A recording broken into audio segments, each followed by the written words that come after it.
So now you initially you get to Baltimore, right? Mm-hmm. And it's kind of like the system starts all over again, right? It's like you leave high school, you get to college, and you're like, do I belong here? Right. Now you go through college, you go through the draft process, and now you're in Baltimore. You walk in the locker room, and now you're looking around this locker room, man.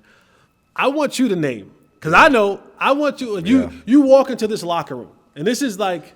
Yeah, this is a locker room. It's a locker room, right? So like you walk into this is a locker room of locker rooms. You walk in here, bro. Here it is, bright-eyed, bushy-tailed again, because now you're a rookie and you're a first-round pick. So there's a level of expectation that comes along with this. Absolutely, right? So you walk in this locker room, and I'm scanning the locker room for you, and I'm looking around. And I'm saying, 52. Yep. 20. Yep. Like 37. 37. Oh, 37. You looking in like what? Whoa, right? Like 96, like it kept going.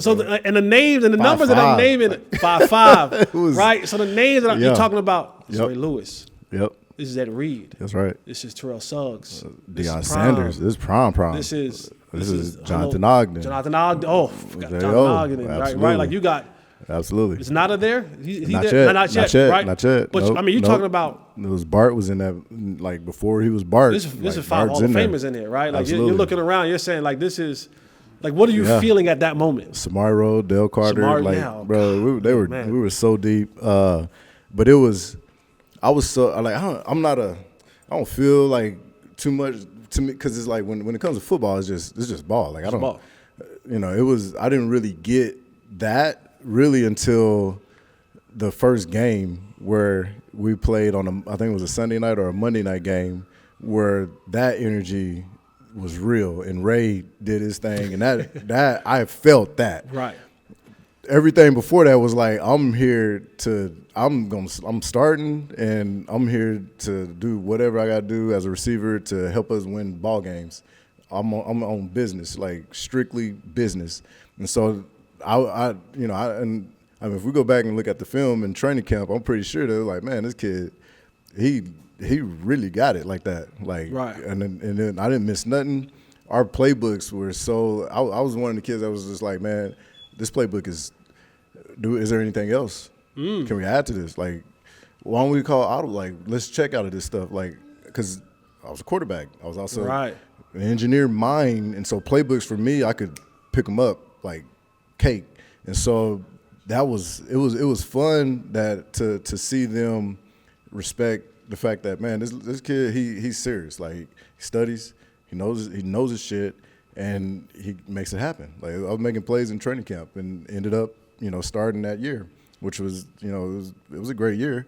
We didn't win that much, but it was an amazing year, amazing experience with all those guys, all that leadership, all that experience. Like it was an amazing first year that I had with them. And that's crazy because most guys that come from college, the biggest part is learning the terminology. Yep.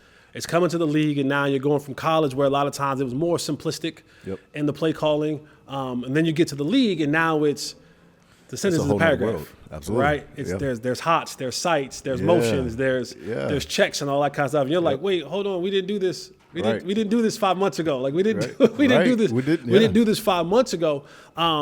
But you also came in a time like myself where I don't want to talk about the kids nowadays, but you had 2-a-days, 3-a-days at times. Yes. Full pads. Absolutely. Like you were grinding. Yeah, like it was a different grind. Yeah. Oh yeah. Right. Like rookie minicamp was a grind. Like I literally thought to myself when I was in rookie minicamp, I said, I can't do this. Because it was like 40 of us, and you had every rep, every period, every special teams. And I didn't play much special teams in college.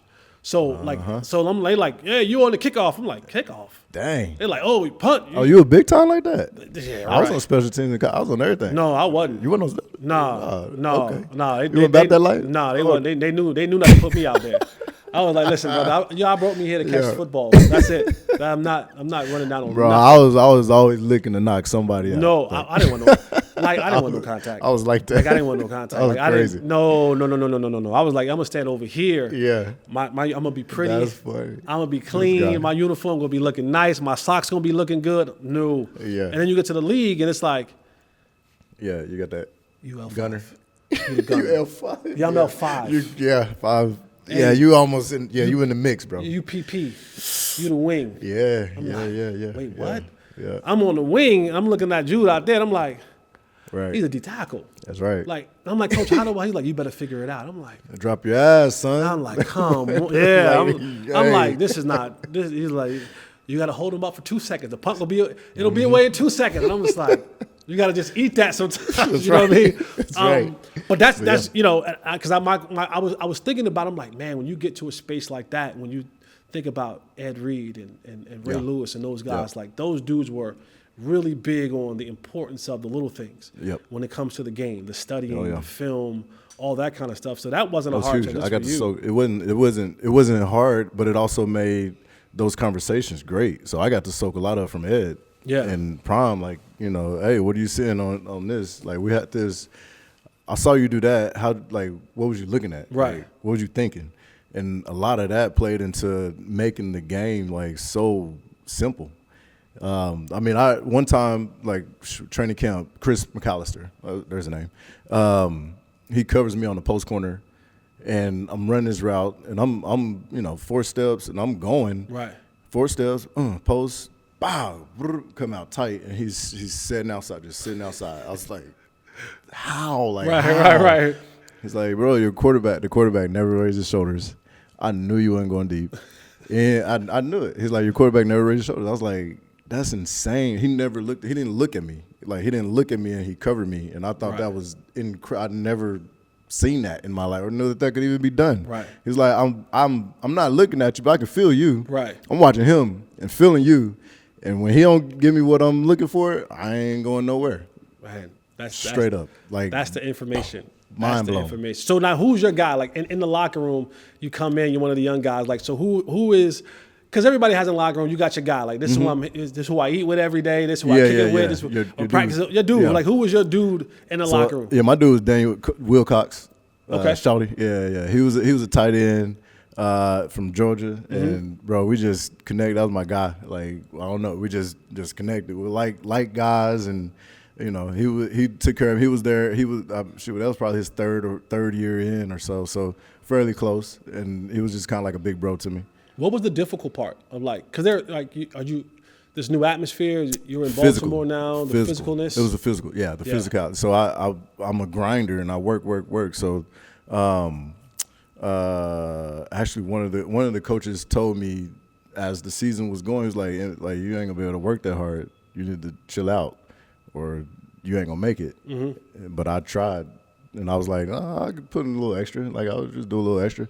But bro, when you get to week 12, 13, 14, bro, it's them legs are jelly, and you know, I'm in games, and I mean, I pride myself on being able to like not come out of the game. That's big. I'm like, nah, I can block, I can pick up hots, I can run all the routes. I don't want to come out of the game, bro.